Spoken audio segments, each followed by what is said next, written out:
మాఘ పున్నమి సందర్భంగా సాగర స్నానం ఆచరించడం సర్వ పాపాలను హరిస్తుందని కాకినాడ మధ్వసభ సంయుక్త కార్యదర్శి ఆధ్యాత్మికవేత్త డాక్టర్ యాతగిరి పరశురాం అన్నారు. పున్నమి సందర్భంగా శనివారం ఉదయం కాకినాడ బీచ్లో మధ్వ సాంప్రదాయానుసారం సాగర స్నానాన్ని ఆచరించారు. ఈ స్నానం వల్ల ఆరోగ్యంగానూ ఎంతో మేలు చేస్తుందని చెప్పారు.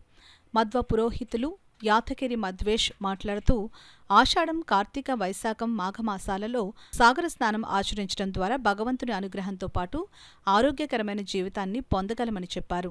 శనివారం జరిగిన సాగర స్నానానికి వేలాది మంది ప్రజలు రావడం ఆధ్యాత్మిక శుభప్రదంగా ప్రస్తావించారు.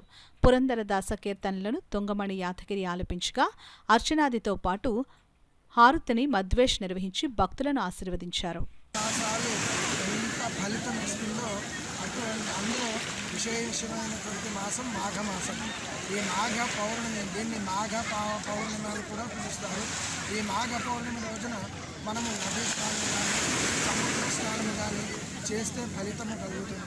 ఆ సముద్రంలో కానీ నదిలో కానీ ఏ దేవతలు ఉంటారంటే గంగా గంగేతి యోగిలా శతైరపి ముచ్చతే సర్వ పాపేభ్యో విష్ణు లోకం సగచ్చతి.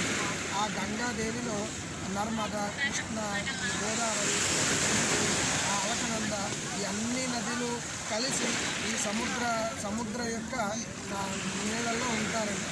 అటువంటి ఈ సముద్ర స్నానం చేస్తే మనకి సర్వ పాపాలు కూడా నశించిపోయి ఆ యొక్క విష్ణుమూర్తి వారి యొక్క విశేష అనుగ్రహము కలుగుతుంది.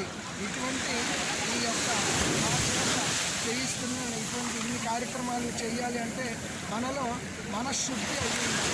అటువంటి మనశ్శుద్ధి మాకెప్పుడూ చేసేటువంటి వారు మా గురువులైనటువంటి శ్రీ 8 సత్యాత్మ తీర్థ అంతర్యామి శ్రీ సత్యప్రమోద తీర్థ అంతర్యామి శ్రీమన్ మూలరామచంద్ర వారు ఇలాగే ఎన్నో కార్యక్రమాలు మా అందరి చేత మా భక్తులందరికీ కూడా విశేషము అనుగ్రహము కలిగించాలి. అలాగే ఇటువంటి వేల మంది భక్తులు వచ్చి ఈ కాకినాడ సముద్ర తీరంలో స్నానము చేసి ఆ యొక్క సూర్య భగవానుడి యొక్క విశేష అనుగ్రహము, సముద్రదేవి యొక్క అనుగ్రహం